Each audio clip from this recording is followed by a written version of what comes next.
a gente queria convidar para subir aqui a Maria Francelina Ibraí Drummond, o Frederico Tavares e a Bárbara Figueiredo Souto.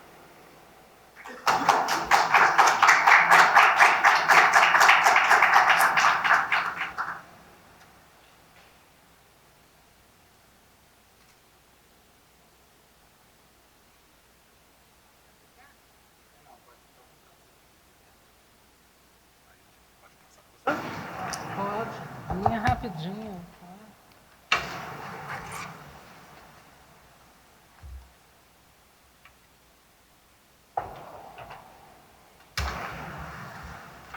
Então, seguindo o exemplo aqui do mediador anterior, o Bruno Martins, a gente vai sem apresentação, porque são também convidados que dispensam essa apresentação, né? Então, vamos conversar com a Francelina. Obrigado já pela participação, Francelina.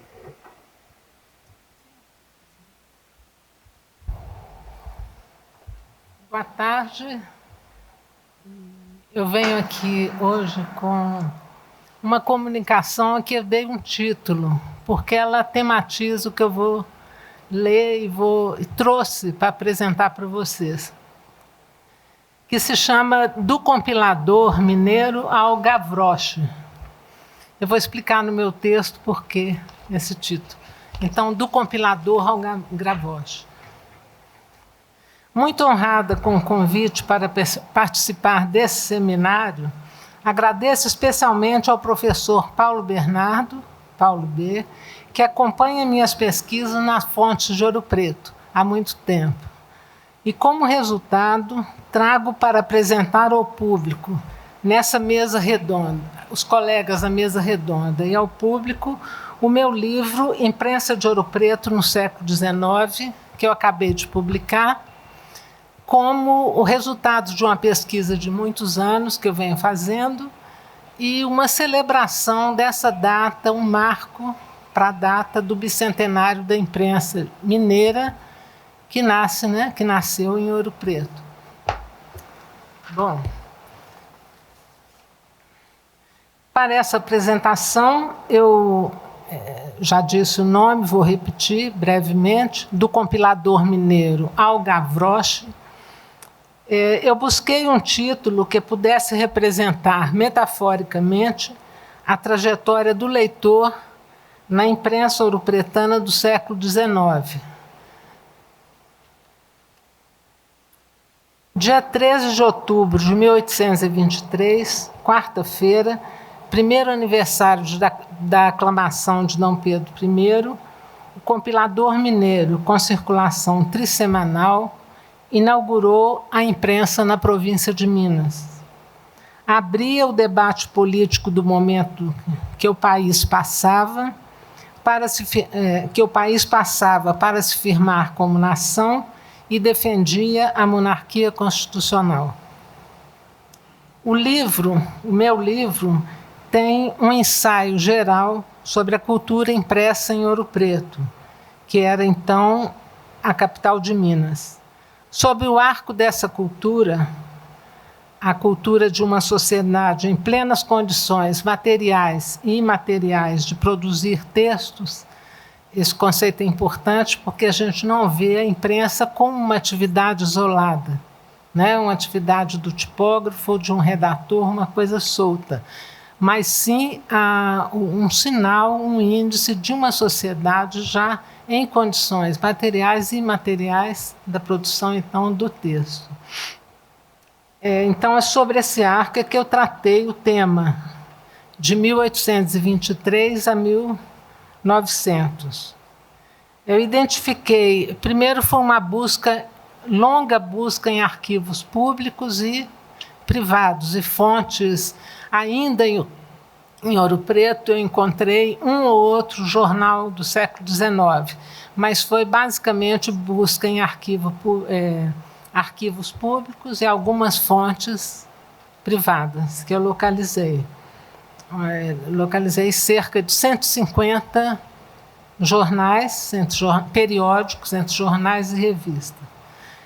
Então, meu trabalho foi o seguinte: eu identifiquei fases e características mais definidoras da imprensa de Ouro Preto, seus agentes, os redatores eminentes, a estrutura, a importante classe dos tipógrafos e outros profissionais das oficinas, incluindo jovens aprendizes, além disso, as diversas modalidades de texto jornalístico, o texto político, sindical, artístico, estudantil, acadêmico, científico, englobando aí as áreas de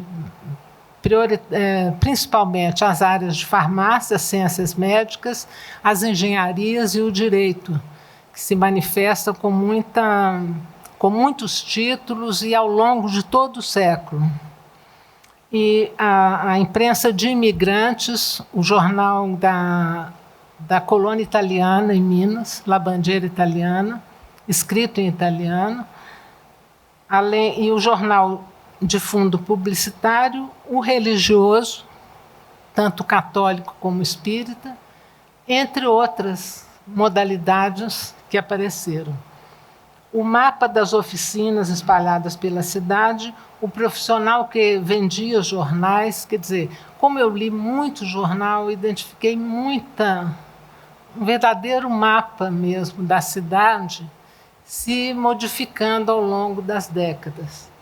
Além do país e da província, o jornal revela a cidade, a população, o sistema escravista, os acontecimentos sociais, as manifestações coletivas, teatro, entrudo, /carnaval, música, festas religiosas, festas cívicas, o movimento das escolas, da educação e, em geral, o movimento do comércio. Então, enfim, ele revela a própria sociedade. A partir esse ensaio mostra o surgimento do leitor, meio dissimulado a princípio no texto sisudo do debate político. Esses jornais dessa primeira época, que são os jornais do debate político, eu já ouvi alguém falando, mas aqui não tem leitor. Ele engana. Claro que existe o leitor. Se existe o texto, é porque o leitor está implicado no texto, né? Mas eu mostro, então, o surgimento do leitor, meio dissimulado a princípio no texto sisudo do debate político, mas presente como ator essencial de relações dialógicas que o periódico sempre instaura. Desde o primeiro jornal, nós podemos afirmar categoricamente que o leitor já está ali. Cabe ao decifrador, né, nós leitores hoje, entender como. Esse leitor vai se apresentando não apenas na fala do redator, mas diretamente em anúncios, cartas, reclamações, pedidos, intercâmbios e outros textos de natureza mais diversa. Apresento depois um inventário ou um catálogo de 148 periódicos, vou falar jornais no geral, mas são os periódicos. 148 jornais publicados entre 1823 e 1900, contemplando, portanto, o século XIX. Foi analisado o primeiro número ou o número mais antigo existente de cada título, em que identifiquei a localização, significando ano, número, data, periodicidade, duração, essa história pelo lado dessa localização do jornal. A confecção, quem era o proprietário, o diretor, o redator, o impressor, onde e qual era o endereço da tipografia. Geralmente, o diretor e redator, esses termos mostram uma grande mistura ao longo do século. Às vezes, o redator é o próprio diretor do jornal, ele se autodenomina diretor, ou se autodenomina proprietário, sendo que ele também redige, dirige, controla todo o jornal. Entendeu? Então, não é muito claro como a gente poderia pensar hoje, mas os termos existem e aparecem no jornal, inclusive o de redator-chefe. a confecção, e um terceiro item que foi abordado no meu trabalho é o conteúdo. É a tendência, própria tendência política, ideológica, a linha editorial e as matérias publicadas por aquele veículo, por aquele periódico. O leitor, categoria imprescindível à existência do jornal, aparentemente implícito no discurso circunspecto, como aparece no Compilador Mineiro, aparece inquieto e ciente do seu espaço na representação textual. Logo, logo, nos primeiros jornais, a diferença já abre. Já há um leitor concreto, um leitor que se manifesta em várias colunas, em vários lugares do jornal, atestando, então, que ele se amplia e cresce, voz que se ouve e se avalia, como no satírico e engraçado O Gavroche, cujo primeiro número saiu em 1º de janeiro de 1900. Ele abria o fim do século, né? Remete ao personagem infantil de Victor Hugo em Os Miseráveis. Foi um jornal acadêmico e crítico da situação desalentada que Ouro Preto vivia depois que a capital mudou. Então, esses dois pontos me sugeriram essa lembrança de que a percepção do leitor pode ser vista nessa linha, quase que ela varia um pouco, mas é uma linha que se mantém. O leitor pouco aparecido e depois o leitor crítico, irônico. Daqui a pouco eu vou falar um pouquinho mais sobre isso. E fechando o século, o último título que encontrei foi O Pão, de 8 de dezembro de 1900. Ele fazia um apelo dramático. O alimento espiritual, que era o jornal, como aparece muito essa metáfora do alimento espiritual, o jornal vai insistir vários momentos nessa ideia. O alimento espiritual, o jornal, seria distribuído e não vendido em troca de alimento e roupas para os pobres de Ouro Preto, que continuava existindo à margem da sociedade. Quer dizer, uma sociedade que tinha sido rica, mas a existência de ricos supõe sempre essa margem e essa franja da sociedade que eram os pobres. E Ouro Preto não fugiu a isso. Então, pela imprensa da época, passou, conforme eu tive a pretensão de mostrar no livro, passou toda a complexa vida sociocultural ouropretana e provincial também. E tema inesgotável, essa imprensa continua a desafiar leitores críticos, a quem o meu livro indica fontes e sugere pistas para outras abordagens. Muito rica, então, essa fonte, praticamente inesgotável. Eu me lembro que em 1995, eu defendi a minha dissertação de mestrado na Faculdade de Letras da UFMG. Um professor da minha banca, que estava me arguindo, manifestou um estranhamento imenso com aquela fonte. Eu trabalhava justamente com uma fonte super preciosa, que foi o Recreador Mineiro, a primeira revista literária de Minas, né, de Ouro Preto, e uma grande revista de um grande impressor e também redator, não é, Ana? Que foi o Bernardo Xavier Pinto de Souza, e que circulou por 4 anos ininterruptos, num conceito abrindo o campo do literário já naquela época. Quer dizer, uma revista muito moderna, né? Uma revista que já considerava os pressupostos que a gente considera hoje mesmo fazer literário. Então, houve esse estranhamento na banca. Eu acho que ele não gostou, ele não conhecia. Pois bem, isso felizmente mudou né? Haja visto que a gente ouviu, né, hoje de trabalhos acadêmicos com imprensa, e por isso eu não tenho acanhamento em dizer que é uma fonte ainda que oferece rumos cada vez mais inesgotáveis e criativos para ser explorada como tema acadêmico. E eu já estou terminando, só queria falar rapidamente essa caracterização da imprensa que eu disse antes, é que a leitura desses jornais e o estudo dessa época me levou a ver o seguinte, que ela tem a imprensa de Ouro Preto passa por 3 fases, vamos dizer assim. Uma fase de predomínio do fato, da notícia nacional.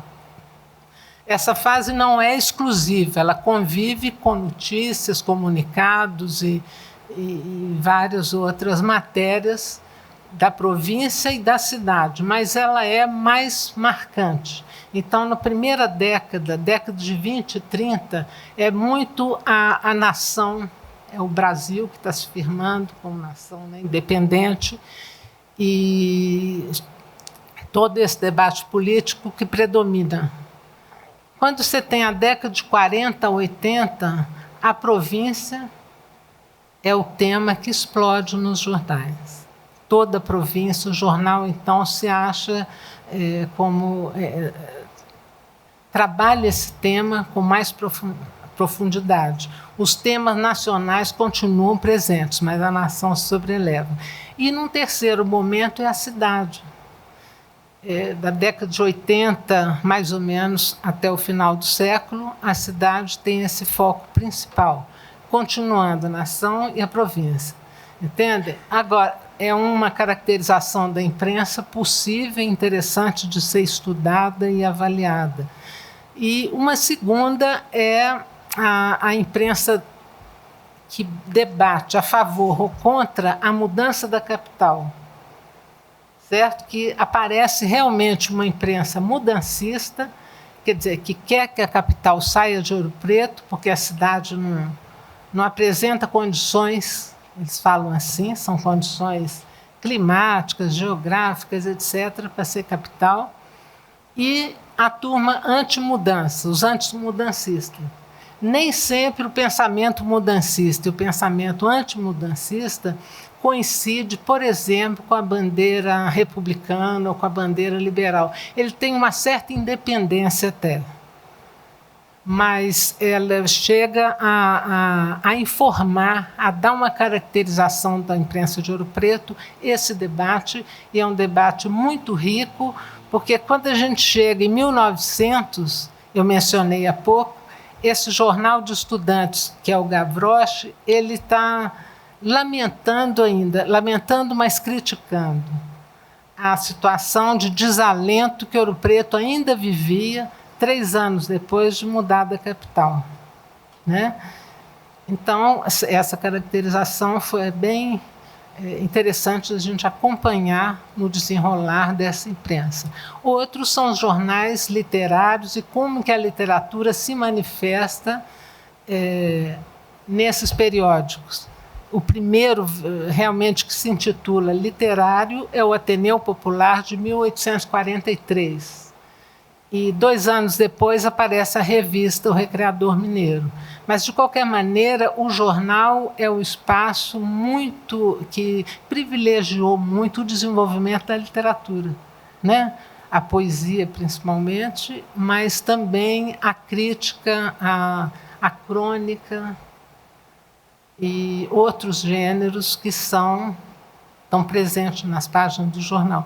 E a gente poderia falar muito mais, né? São títulos muito bonitos, muito interessantes, são textos muito bonitos, muito interessantes, e que dá, então, essa passada um pouco analítica. Ficha tem esse caráter analítico de cada periódico, e quero estou lembrando de um ponto que eu pensei para mencionar, que era o seguinte: é engano que os jornais tenham tido duração curta, que isso seja uma verdade para toda a imprensa. Não é. Não é. Há jornais, por exemplo, o Universal todo mundo conhece, durou 17 anos. E não acabou virando bala para a Revolução de 42, não. Isso é contaram para o Xavier da Veiga, e Xavier da Veiga deu como um fato, né? Mas as evidências mostram que isso não ocorreu. A tipografia do Universal continuou existindo, continuou publicando, mesmo depois da Revolução Liberal. O jornal acaba, mas a tipografia não. E então, o Universal tem essa duração, teve de 17 anos, mas houve outros. Houve, por exemplo, a União, Atualidade, Liberal Mineiro, que vira um outro nome que agora eu esqueci. Ele dura 13 anos. Então, há jornais assim. O de maior duração realmente é o Universal. Mas isso é também uma questão a ser levantada e estudada ainda hoje pelos pesquisadores de imprensa. Há jornais com duração grande, relativamente grande, jornais de 7, de 8, de 10 anos. Isso não é tão raro como parece ter acontecido. Então, eu acho que é o que eu queria falar. Se depois alguém quiser, né, fazer alguma pergunta, eu estou à disposição. Muito obrigada, Jane. Obrigado, Francelina. Lembrando que amanhã, né, depois que a gente terminar as mesas e tiver a conferência de encerramento, a gente vai ter um momento também de lançamento de livros, e aí o livro lá da Francelina também vai estar presente amanhã à tarde. Queria também aproveitar para agradecer muitíssimo aos intérpretes de Libras, que tornam o nosso evento mais acessível. Então, obrigadíssimo pela participação de vocês. E queria passar a palavra agora para o Frederico Tavares, professor da Universidade Federal de Ouro Preto, a quem a gente já agradece muitíssimo a participação.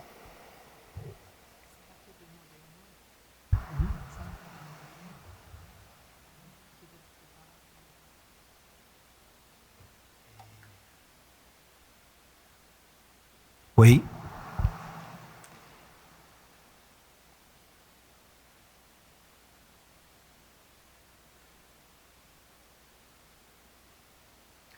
Boa tarde, ainda, né? Ainda? Boa tarde, boa noite, né? A todos os presentes. Eu queria agradecer muitíssimo a oportunidade de estar aqui hoje. Agradecer principalmente ao Felipe, ao Elton, ao Anísio e ao Bruno. E dizer que está sendo muito prazeroso ouvir os colegas também, escutar as pesquisas e as falas. Me reconheço nesse ambiente e isso é muito legal. Bom, a convite, né, então, e também estou vendo caras aqui conhecidas, então é um momento de reencontro, isso é muito legal também. A convite dos colegas lá da UFMG, eu preparei uma fala que, na verdade, é um recontato da minha parte com um material com o qual eu trabalhei a partir de orientações e de pesquisas de iniciação científica nos anos 2013, 2014, 2015, lá na UFOP, logo que eu entrei na UFOP, o que se deu através de um estudo da revista Alterosa, que circulou em Minas Gerais, foi publicada a partir de Minas Gerais e circulou, né, também no Brasil e fora do Brasil, entre os anos 1939 e 1964, portanto, 25 anos. E a minha fala hoje é uma fala um pouco livre, sem muito rigor, né? Mas que eu me permiti, então, me aproximar de novo desse material e tentar organizar alguma coisa que ele me provoca hoje, que naquela época também me provocava a partir dos trabalhos dos alunos, e que tem a ver, de certa forma, com uma preocupação que eu trago comigo desde a época que eu fiz jornalismo lá na UFMG, e que está sempre, de certa forma, impresso, com trocadilhos nas minhas pesquisas, que é uma preocupação entre como a imprensa representa o nosso mundo, né, e, portanto, traz a ele elementos que não existem nele mesmo, e ao mesmo tempo como que ela relata esse mundo e como que aquele que está fora dela e como que esse cruzamento, né, de certa forma também a localiza, né, num processo de fabulação. Daí o título de hoje, Fabulações Editoriais e Fabulações de Mundo, né? Eu passo apertando aqui, né? Aí. Bom, essas são as capas da revista Alterosa, que vale a pena eu dizer também, apareceu para mim pela primeira vez durante o meu doutorado, já na minha banca de doutorado, em que eu também fiz um estudo sobre uma revista mais contemporânea, da editora Abril, chamada Vida Simples, que até hoje existe. Mas na minha banca estava o professor Elton Antunes, que lembrou da revista Alterosa. Lá também a gente, em algum momento, discutindo sobre um certo apanhado histórico da produção revisteira no Brasil e no mundo. Também falamos da revista do Globo, que circulou no Rio Grande do Sul, e outras experiências que eram concorrentes das experiências principais brasileiras, com destaque aí para Cruzeiro, na primeira metade do século XX. E eu me interessei por olhar para esses periódicos e entender um pouquinho, né, num certo Brasil pré-padronização da imprensa, que tem muito a ver com o período que eu estava estudando, naquele momento pós-1960, e o desdobramento disso numa imprensa de nicho, como que antes, né, pensar uma imprensa não nichada, entre aspas, né, que estava muito relacionada no caso das revistas de grande circulação, a uma ideia de revistas ilustradas, revistas de variedades, o que significava pensar essas revistas. Há estudos sobre a Alterosa, estudos de fôlego, teses e pesquisas maiores, que vão fazer recortes sobre esse veículo, principalmente a partir de uma tematização de gênero e também uma tematização política urbana, né? A Alterosa, por ter nascido em Belo Horizonte na década de 30, ela é uma legítima tentativa mineira de não só fazer concorrência a Cruzeiro naquela época, mas também inaugurar dentro do mercado mineiro, do mercado editorial mineiro, né, um certo lugar. E isso me interessa muito, essa ideia do mercado editorial. E das muitas pesquisas que existem sobre a Alterosa, né, há esse foco na tematização, a partir do que a revista traz, e aí está muito evidente nas capas, desde a primeira capa de 1939, à esquerda, né, com a margem amarela, de uma neta do Benedito...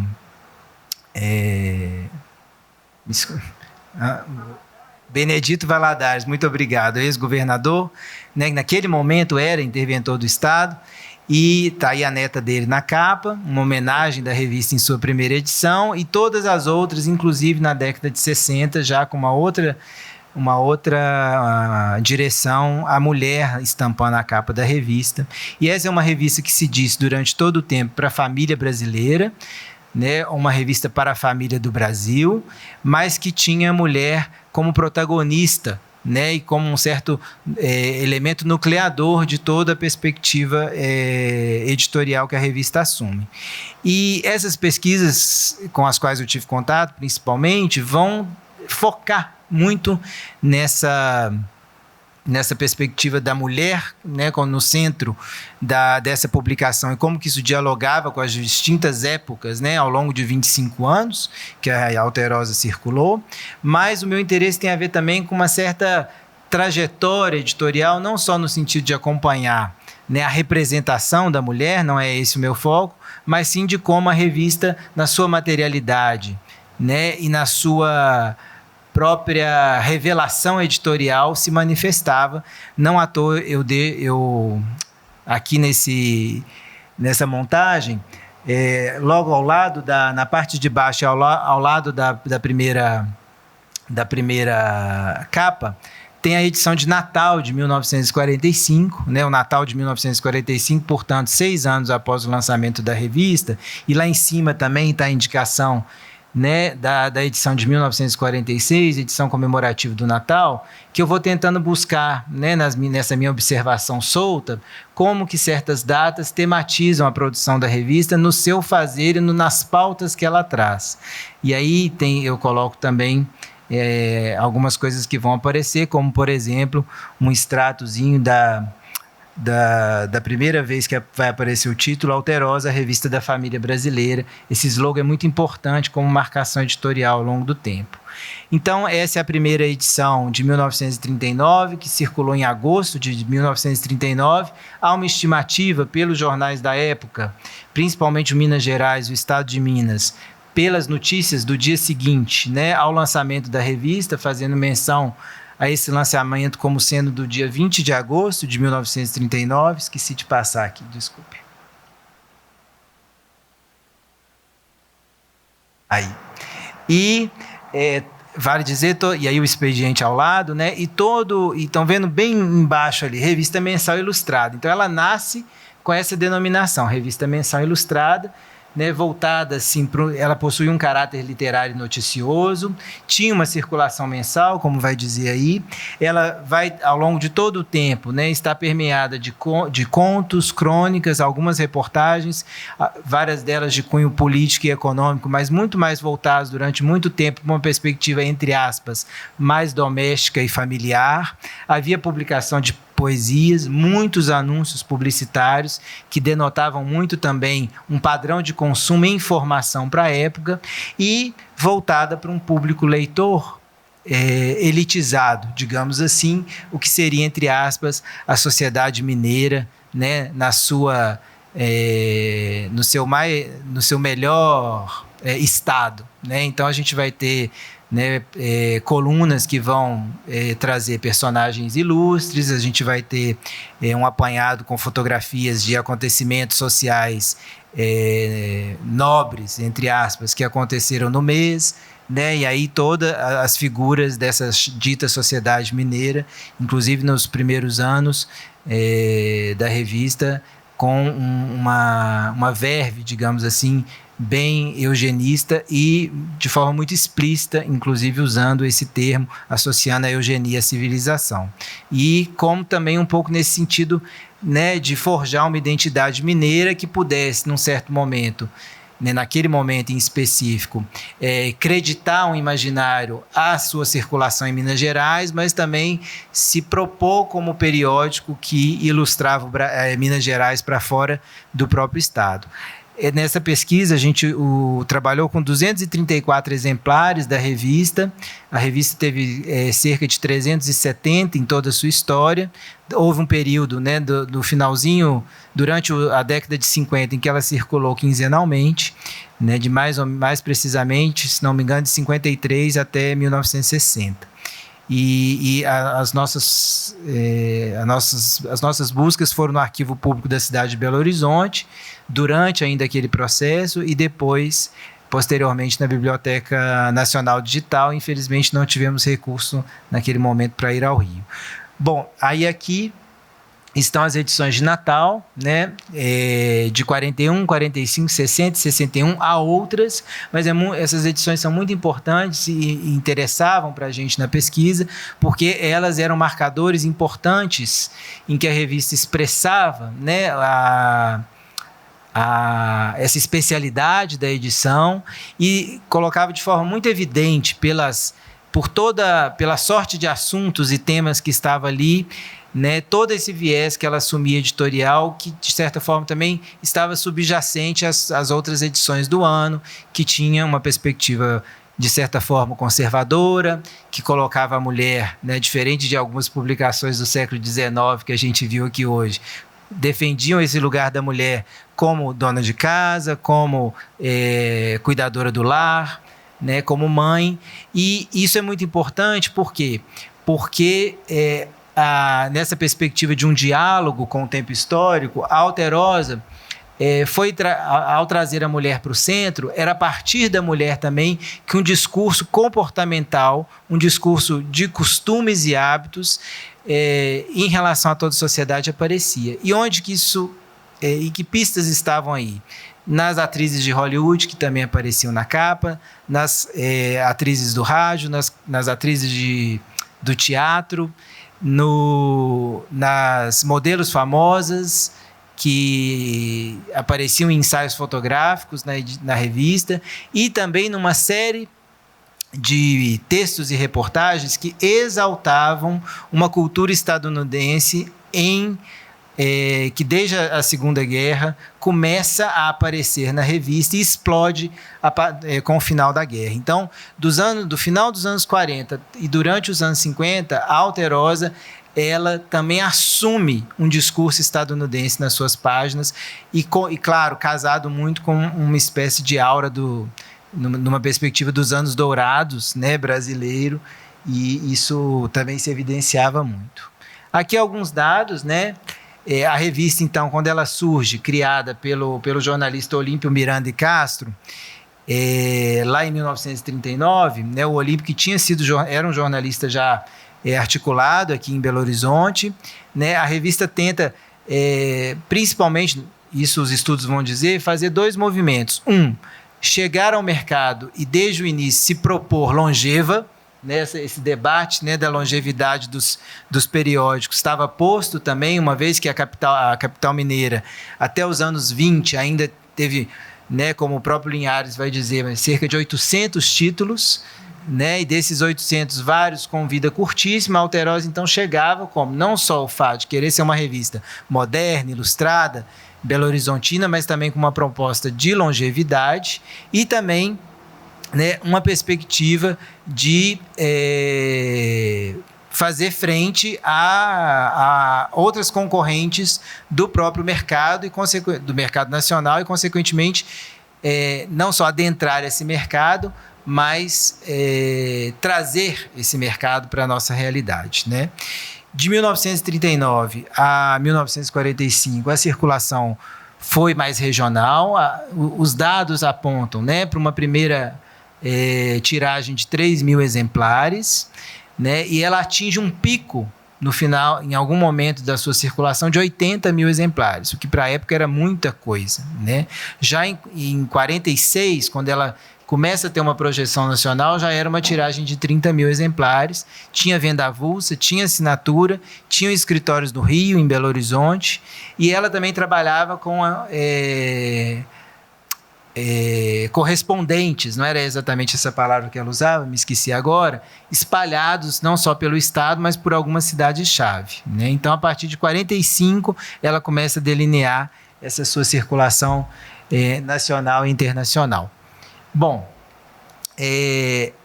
a Alterosa, né, como o próprio nome vai dizer, né, esse é um número especial de aniversário, de 1942, também não é interessante que, diferente das revistas, das edições dos anos 50, essa ideia da edição especial estava mais marcada no sentido de autorreferencial. A partir dos anos 50, a revista começa a se autorreferenciar mais, mas até os anos 40, os números especiais, as edições de Natal, eles não tinham um discurso autorreferencial, portanto, eles não se diziam, né? Não se autorreferiam explicitamente, mas a tematização estava implícita. E esse é um exemplo também importante que vai dizendo de como, justamente por esse movimento implícito, a cara da revista se construía. Bom, voltando aí à ideia do nome, né, Alterosa, referente àquilo que é alto, majestoso ou de grande estatura, está aí nos dicionários, né, sobranceiro, imponente, altivo, altaneiro, soberbo, e havia, né? Então, assim, e isso é muito marcado porque desde as primeiras edições ela fazia esse discurso de uma certa majestosidade, digamos, de Minas Gerais e do lugar para onde ela falava, de exaltação, né, da estatura de onde ela veio, e isso era importante, dialogava com a ideia, né, das Alterosas, dessas montanhas altas de Minas Gerais, né, e por isso, né, isso tem um papel importante na construção da mineiridade e do gênero como pilares, principalmente na primeira fase, né, tendo a família como enlace. E é importante eu destacar a família, porque, por exemplo, em nenhum momento a mulher aparece no slogan da revista. Em 1958, a Neide Miranda de Castro, que é a esposa do Olímpio, que foi o fundador, ela inclusive se torna diretora-geral da revista, né? Ela fica durante 4 anos antes da Alterosa ser vendida, eu vou falar disso daqui a pouco, e o nome dela não aparece também, só aparece as iniciais, N.M. Castro. Né? Então, a mulher não, apesar de estar na capa, apesar de ser o símbolo, né, que a revista traz figurativo, ela não aparece no slogan. E aí essa ideia da família é importante também de ser destacado, como eu vou mostrar ali nos recortes em que a palavra aparece. Bom, já disse, né, havia uma concepção de sociedade a partir de um viés elitista e atrelada a uma ideia de progresso e modernidade. Estava muito posto desde a uma ideia de mineiridade, né, quando mensalmente várias cidades mineiras apareciam como pauta, né, muito vinculadas a lançamentos de obras públicas, né, ou a trajetórias e perfis de prefeitos que estavam naquele momento no poder, nas cidades, né, exaltando um pouco essa figura do homem público, do homem, inclusive, né, literalmente no sentido masculino, né, mas muito ligada a Minas Gerais, depois também a Belo Horizonte, há estudos que, inclusive, trabalham com esse recorte, né, de Belo Horizonte na revista Alterosa, e como os costumes e hábitos eram marcas que iam se projetando em todas as edições, né? E isso é interessante porque você vai vendo uma repetição de anunciantes, a revista, por exemplo, não fala dela, mas os anunciantes dialogam com a revista, alguns anúncios conversam com Miranda e Castro, por exemplo, né? É como se estivessem assim, agradecendo a ele pela oportunidade da publicação. Esse aí é o primeiro, é uma chamada da revista Alterosa no jornal Estado de Minas.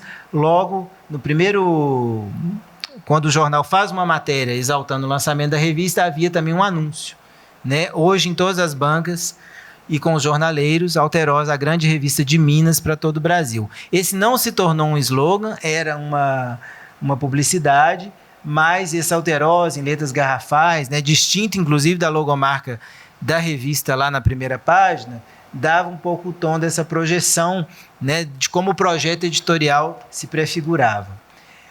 Essa é uma fala do Olímpio Miranda e Castro, quando ele deixa a revista, em 1962, ele adoece. De 1939 a 62, a Alterosa o Chateaubriand tentou comprar a Alterosa por 2 vezes e o Olímpio recusou. E em 62 ele adoece e aí ele vende a Alterosa para o Magalhães Pinto, que era o governador da época e que tentava, né, naquele momento, pré-1964, entrar, né, para uma certa projeção nacional. Então o Olímpio vende a Alterosa e aí tem uma segunda fase, os estudiosos dizem, né?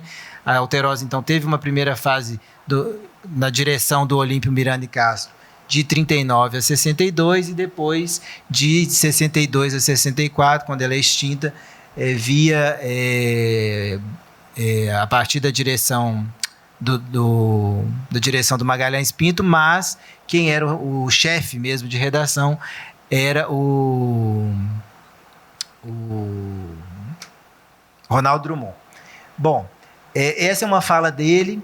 Eu sonhava dar a Minas Gerais uma publicação de finalidades construtivas, capaz de contribuir para a constante elevação intelectual e espiritual dos seus leitores. Vou passar aqui. E aí é uma matéria sobre a inauguração do Cine Brasil em 1943, em agosto de 43.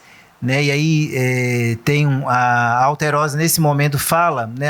Tá lá no finalzinho, não sei se vai dar para ver, mas a Alterosa vai dizer, isso é como se fosse a abertura de uma matéria sobre o Cine Brasil.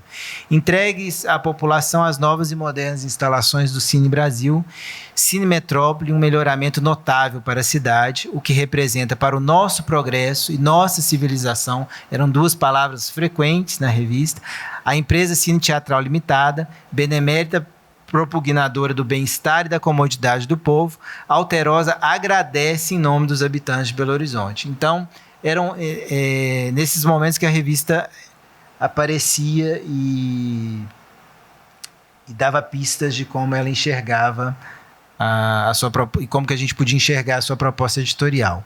Aí são 3 recortes ligados ao expediente da revista, em 3 momentos. Em novembro de 42, como revista mensal ilustrada ainda, portanto, 3 anos depois do seu lançamento. Depois, em 1945, em setembro de 45, 6 anos do lançamento, Alterosa para a Família do Brasil. E depois, em junho de 1956, Alterosa, a Revista da Família Brasileira. Bom, então esse projeto editorial familiar, como eu disse, ele inicia, né, com uma ideia também de uma revista em que a mulher está o tempo todo presente, mas a família mineira, que é assim apontada no começo, tem destaque. E aí tem algumas seções que eu destaco aqui: Grandes Vultos de Minas Gerais pela Caricatura, Flagrante da Vida Mineira, Terra Mineira e Sociedade Mineira. Então, como eu já disse, né, entre a fase da revista ilustrada e outras variações, as influências estadunidenses vão aparecendo cada vez mais, e uma ou outra influência política, até que, por exemplo, na década de 50, né, a gente já observa com o crescimento do Juscelino, uma aparição dele maior, né. Antes da revista ser vendida em 62, a gente vê, né, uma presença do Jânio Quadros. Depois da renúncia do Jânio, a presença do Jango, né, uma reportagem sobre a reforma de base. No começo dos anos 40, um diálogo com a política do Estado Novo, do Getúlio Vargas, e isso sempre, né, meio que de forma discreta, e a mulher e o feminino como protagonistas. Bom, esse é também um anúncio da própria revista, em agosto de 43, acho que não vai dar para ler ali, mas ela anunciando o que viria: Alterosa de Setembro, contos selecionados, crônicas palpitantes, reportagens de sensação, modas para a primavera, rádio e cinema em revista, um encantamento para os seus olhos, um prazer para o seu espírito. E esses detalhes editoriais que eu já falei: essa é uma edição de outubro de 59, a tiragem de 4 mil exemplares, de cerca de 4 mil exemplares, passa para 30 e 40 e chega a 80, as 2 fases principais. E para finalizar, né, alguns apontamentos finais. Eu preferi não trazer aqui as páginas internas da revista, porque isso eu ia acabar me delongando em muitas possibilidades de temas que iam aparecendo, mas eu acho importante fazer a marcação de como que, e esse aí é um exemplo de maio de 1947, tem uma página que é a página das mães, era uma seção específica, que durante muito tempo teve influência de pequenas notas que vinham dos Estados Unidos, alguns médicos falando, dando conselhos para as mães, como elas cuidam dos seus filhos, né? A ideia da maternidade estava muito presente. Aí do lado uma publicidade de canetas, e isso estava, né, esse jogo aí, por isso que eu fiz esse destaque, estava muito presente, né? Às vezes não era esse caso em específico, mas a gente tinha a coluna das mães e do lado um anúncio de eletrodoméstico, de cosmético, né? E é importante, né, e são questões que uma reflexão mais organizada, né, poderiam estar postas sobre a revista, mas que tem a ver então com essa pergunta de fundo de que mundo é esse que a revista propunha, né, e que mundo é esse que a revista parece relatar, né, e de como que isso tem a ver com práticas sociais da época e como que essas práticas vão sendo reelaboradas ao longo do tempo. No caso da Alterosa, durante 25 anos, né? Como que a gente pode pensar uma representação social de comportamentos e conhecimentos, e isso é demarcatório do projeto editorial que vai acontecendo no tempo, né? Acho que essa é uma questão importante, assim, no caso de Alterosa, como que a gente observa, né, uma tensão constante entre aquilo que desde o início ela se propõe, né, e como que ela vai atualizando essa proposta de projeto editorial no diálogo com a própria sociedade e com o passar dos anos, né? A criação e a participação em um mercado consumidor e a homogeneização da imprensa, à medida que a gente tem, nesses 25 anos de Alterosa, muito marcadamente um início muito regional, um segundo início, uma segunda fase, que é uma fase de entrada de valores estadunidenses, né, e de colunas, crônicas, contos que já vinham enlatados, né, além de uma exaltação de coluna da cultura cinematográfica e radiofônica e teatral também externa, e isso vai dizendo também de um movimento que não era só da Alterosa, dessa revista, mas da própria imprensa no Brasil, até que nos anos 50 e 60 a gente começa a lidar com outros modelos que vão tentar escapar disso, né? O surgimento da Manchete tem a ver com isso, por exemplo, e com a própria morte, entre aspas, da Cruzeiro, né? A partir dos anos 50, ainda que ela tenha durado mais de década depois disso, né? A legitimação de certos valores e modelos de vida e como que isso também de certa forma dizia muito do público, né, para o qual ela estava voltado, e como que ela, mesmo em alguns momentos de distinção, fazia valer um viés conservador, né? Então, como que essa construção estava posta, e eu acho que isso é uma marcação importante, porque dessa pesquisa eu acabei orientando um outro trabalho que infelizmente não se concluiu, mas que um aluno que aqui participou começou a desenvolver, que era da representação do comunismo nas revistas dessa época, e na Alterosa isso também aparecia, principalmente já no contexto da Guerra Fria, né? Então, como que essa ideia do comunismo, o fantasma do comunismo, a gente vem sendo consumido e produzido pela imprensa desde esse momento, e as revistas têm um papel importante nessa construção, porque menos do que noticiar, elas vão emoldurando os sentidos sobre certos temas, né? E isso também aparecia aqui, né? E esse é um exemplo pequeno, mas é interessante pensar como que, ainda que com distintas épocas, o viés conservador e um projeto editorial que se pretende conservador foi sendo criado. Bom, é isso. Muito obrigado. Espero não ter passado muito tempo.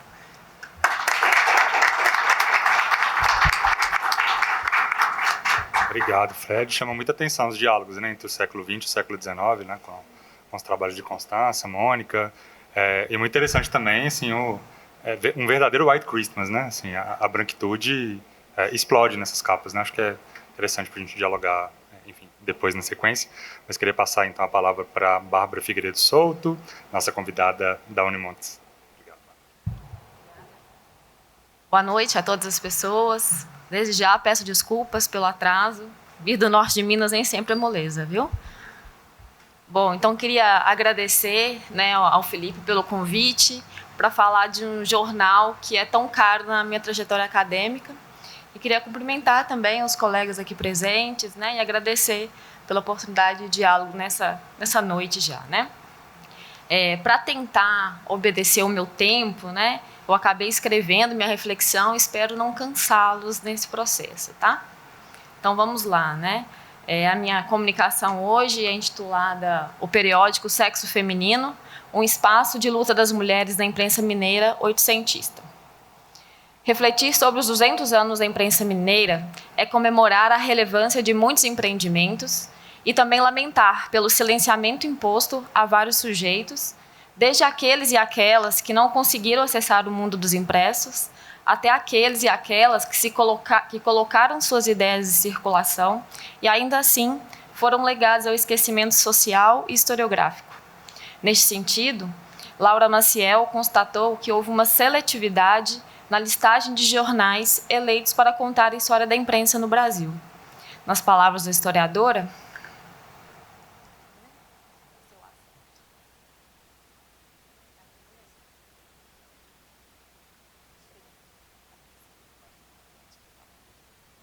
evidentemente, não se trata de esquecimento involuntário, mas de escolhas orientadas por suas concepções e posicionamentos frente ao fazer jornalístico e histórico, que nos remetem para a seletividade das memórias preservadas e a necessidade de empreender uma análise crítica sobre os materiais aos quais atribuímos o Estatuto de Fontes Históricas no passado e no presente.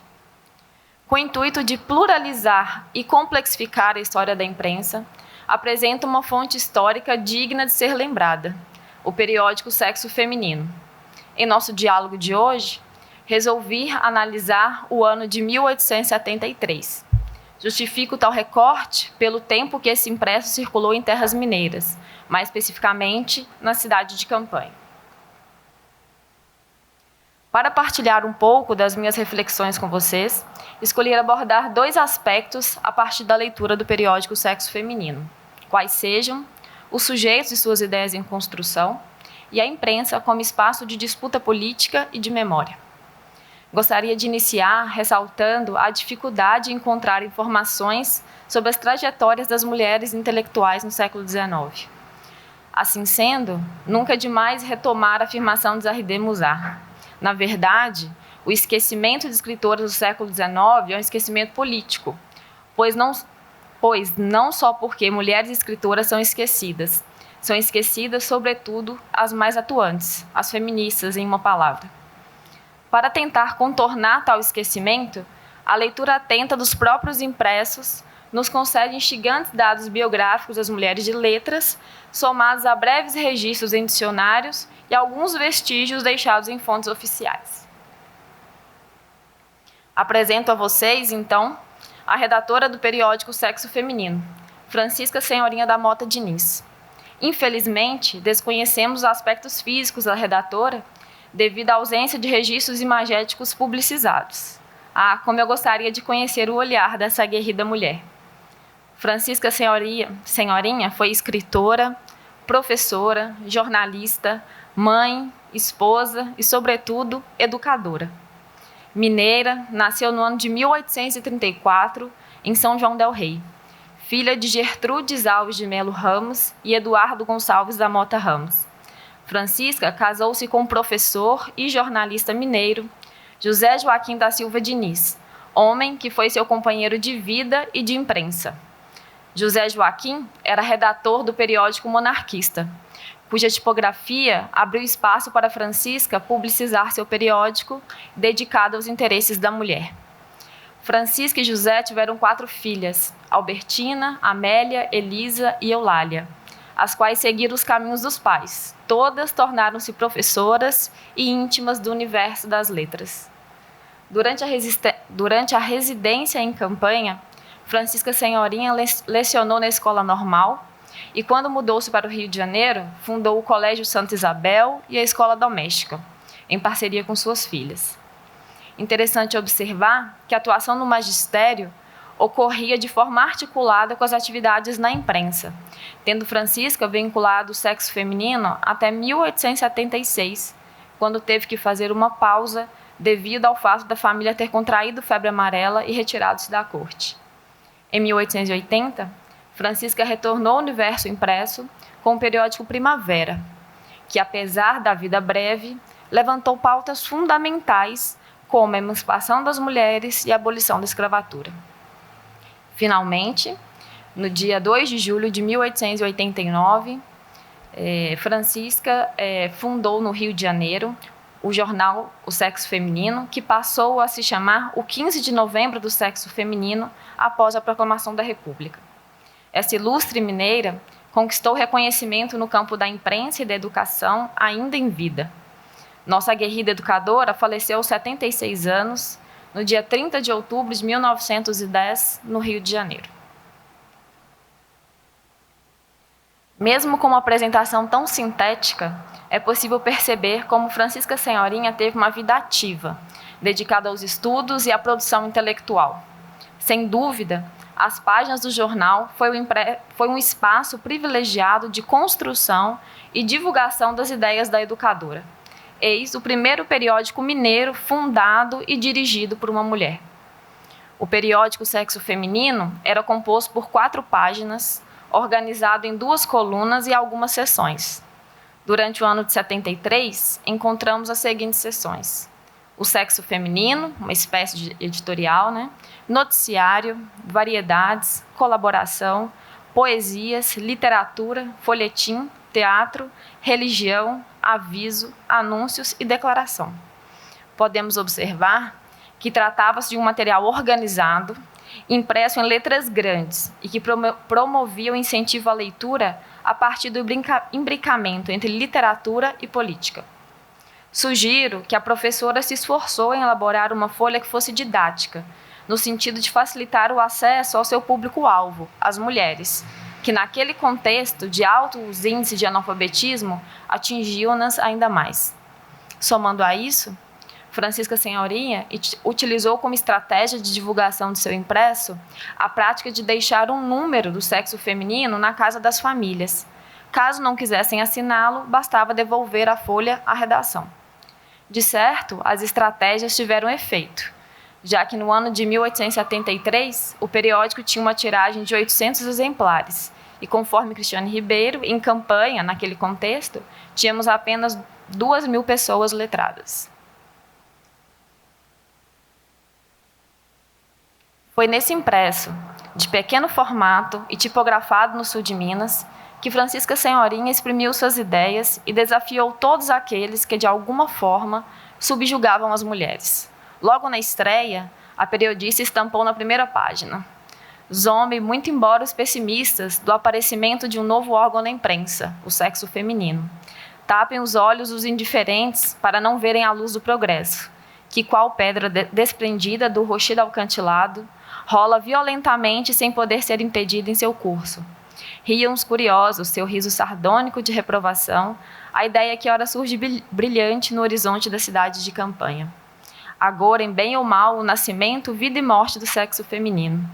Persigam os retrógrados, com seus ditérios de chufa e mofa, nossas conterrâneas, chamando-as de utopistas. O sexo feminino aparece, há de lutar e lutar até morrer. Morrerá talvez, mas sua morte será gloriosa e a posteridade julgará o perseguidor e o perseguido. Apesar da redatora afirmar que trata-se de uma coincidência o lançamento do periódico no dia 7 de setembro, seus escritos demonstram que o discurso patriótico foi mobilizado de forma articulada às pautas defendidas nas páginas do impresso por ela fundados. Ainda no primeiro número, Francisca Senhorinha clamou: pois bem, este dia marcará também em nossa história pátria uma época não menos memorável, a independência da mulher, cujo eco se faz ouvir na imprensa por um órgão, o sexo feminino.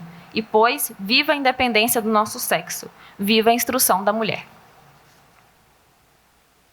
Ao longo de suas publicações, Francisca Senhorinha foi elaborando suas ideias e convidando as mulheres para enviarem suas contribuições.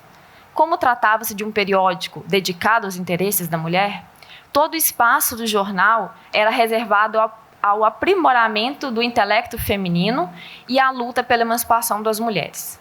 Apesar do incentivo para que as colaboradoras assinassem suas produções, não era fácil, naquele contexto, as mulheres colocarem suas ideias no espaço público, tendo em vista toda a opressão de uma sociedade patriarcal que ainda buscava uma separação das esferas entre homens e mulheres, cabendo a elas a responsabilidade pelo âmbito da vida privada e o afastamento do espaço público.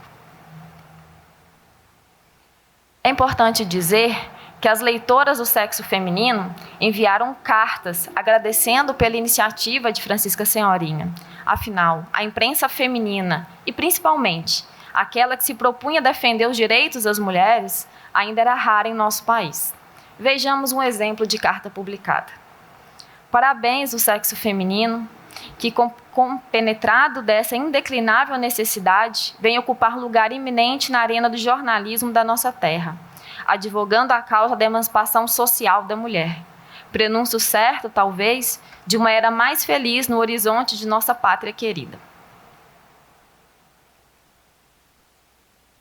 Registros como estes nos dá indícios da construção de uma rede de mulheres que, apesar de todos os desafios impostos naquela sociedade oitocentista, aproveitavam-se do seu letramento e do espaço dos jornais para pensarem juntas, se fortalecer e reivindicar novos horizontes para as brasileiras.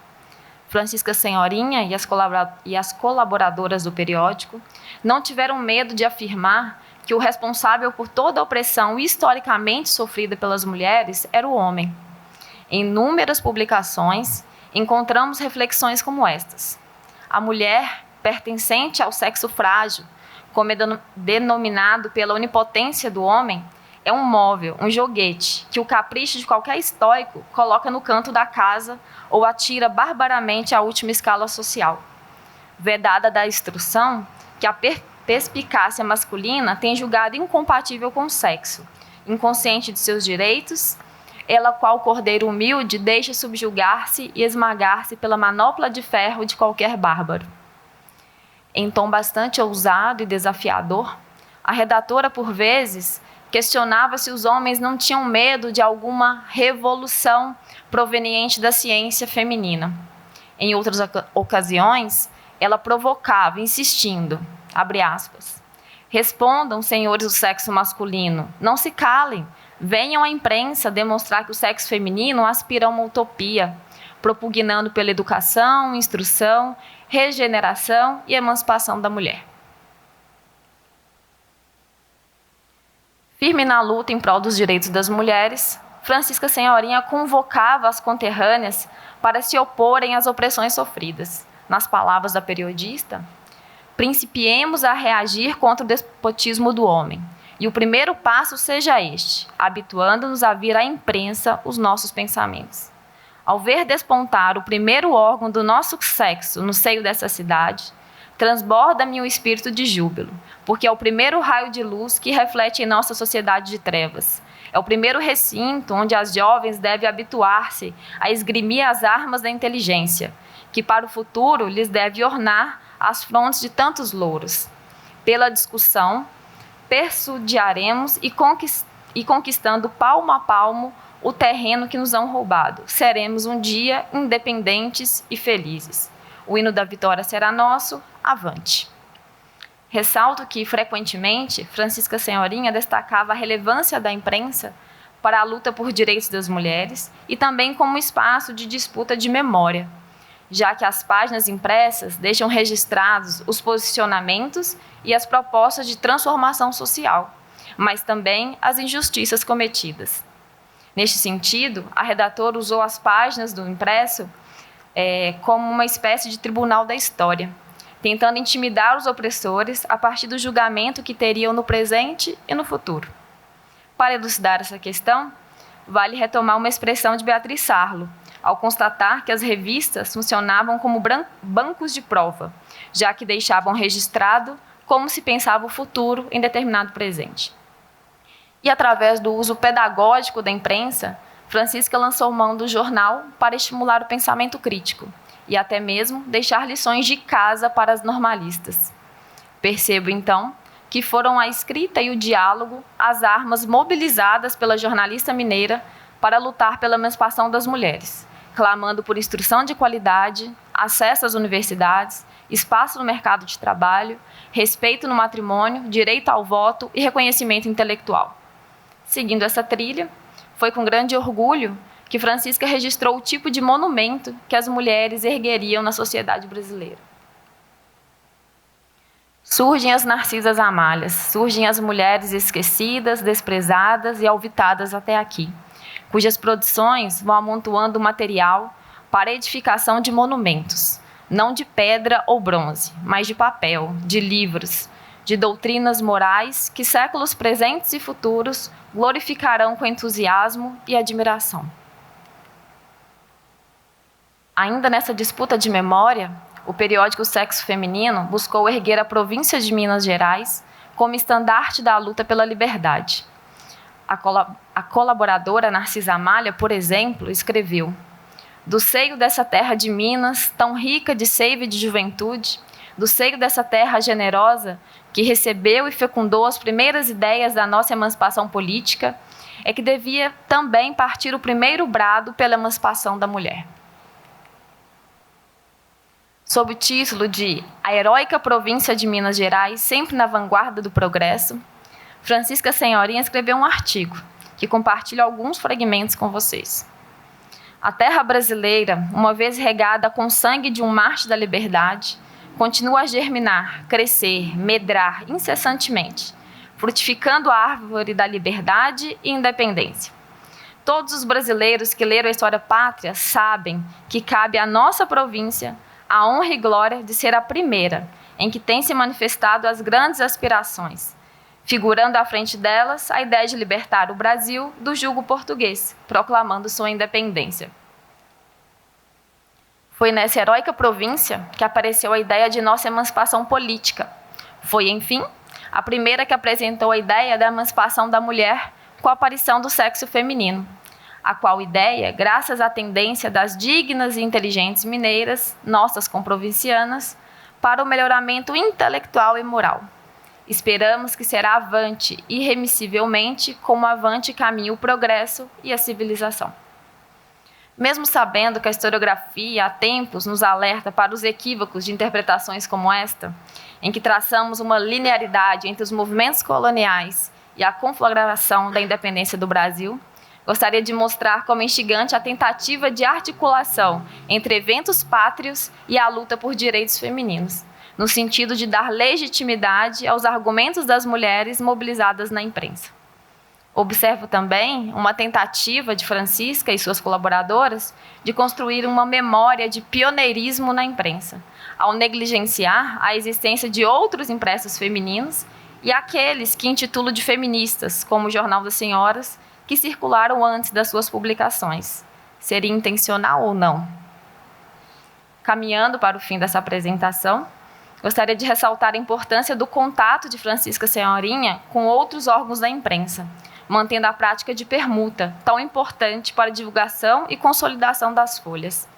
Apesar de episódios de embates registrados nas próprias páginas do sexo feminino, observo que o diálogo com outros jornalistas foi fundamental para o aprimoramento dos argumentos em defesa dos direitos das mulheres elaborados por Francisca e suas colaboradoras.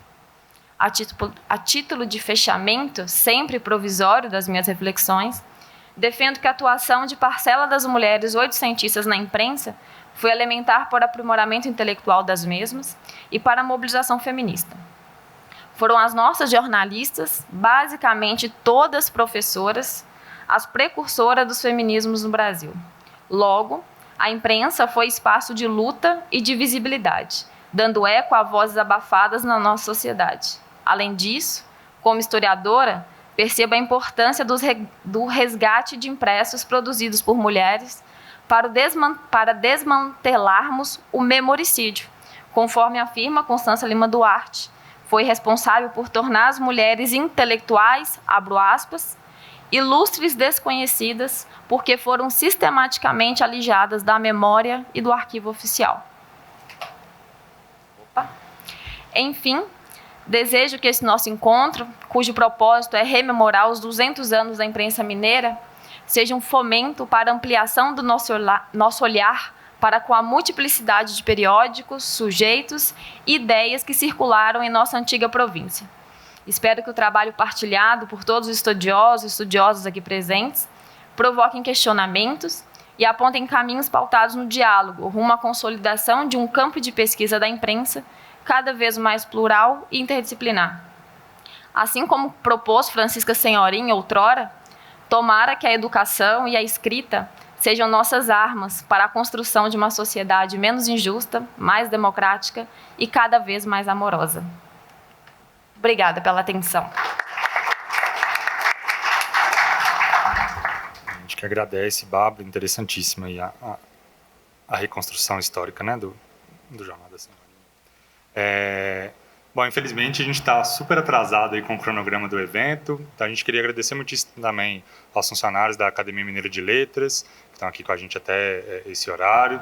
Obrigado, viu, Thiago, por todo o apoio aí. E convidar todo mundo, né, para estar aqui presente novamente amanhã.